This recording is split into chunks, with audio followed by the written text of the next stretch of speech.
What is market in Korean? Market in Korean is 시장, 시장. again. Market in Korean is 시장. How do we write 시장 in Hangul? This is composed of two syllables. For the first syllable si, we need to draw first a siot character followed by an e character.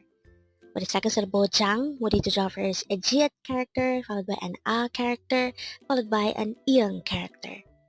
And then we just need to combine the Hangul for each of those two syllables to write 시장 in Hangul.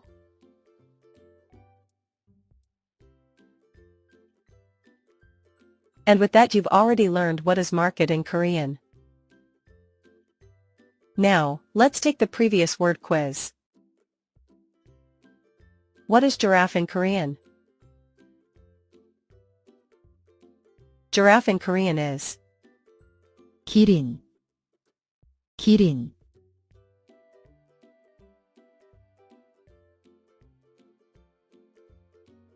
Congrats!